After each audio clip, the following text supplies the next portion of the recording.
اپنے والدین کے ساتھ رہتا تھا۔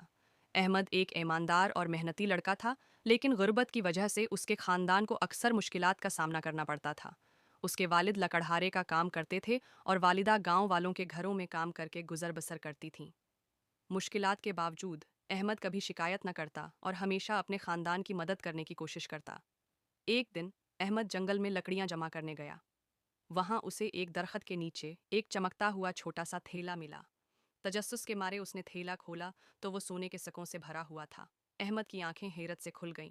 اس نے سوچا کہ یہ سکے اس کے خاندان کی زندگی بدل سکتے ہیں۔ نئے کپڑے، زیادہ کھانا اور ایک اچھا مکان خریدنا ممکن ہو سکتا تھا۔ مگر احمد کے دل میں ایک آواز آئی، یہ تمہارا نہیں ہے، یہ کسی اور کا کھویا ہوا ہے، مال ہے۔ احمد نے چاروں طرف دیکھا، مگر آس پاس کوئی نہ تھا۔ وہ جانتا تھا کہ تھیلا واپس کرنے کا مطلب شاید غربت میں ہی رہنا ہوگا، لیکن اسے اپنے پاس رکھنا غلط لگ رہا تھا۔ احمد نے صحیح فیصلہ کیا اور تھیلا لے کر گاؤں واپس آیا۔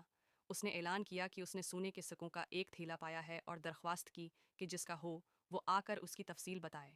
گاؤں کے لوگ احمد کی ایمانداری کی تعریف کرنے لگے، لیکن کئی دنوں تک تھیلا کسی نے اپنا نہیں کہا۔ آخر کار ایک بوڑھا آدمی گاؤں آیا۔ وہ پریشان اور کمزور لگ رہا تھا۔ جب اسے تھیلے کے بارے میں بتایا گیا تو اس نے اس کی صحیح تفصیل دی اور بتایا کہ یہ اس کی زندگی بھر کی جمع پونجی تھی، جو اس نے اپنی ہر سال کی پونجی میں جمع کی تھی، بیٹی کی شادی کے لیے جمع کی تھی۔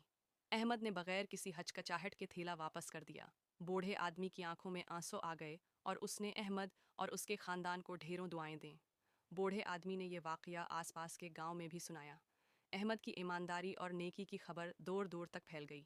ایک امیر تاجر احمد کی دیانت سے متاثر ہو کر اسے اپنی دکان میں کام کرنے کی پیشکش کی۔ احمد نے اس پیشکش کو قبول کیا اور اس کی آمدنی سے اس کے خاندان کی حالت بہتر ہونے لگی۔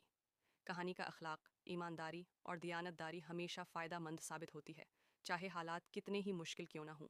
صحیح کام کرنے کا صلہ فوری نہ ملے، لیکن یہ اعتماد، عزت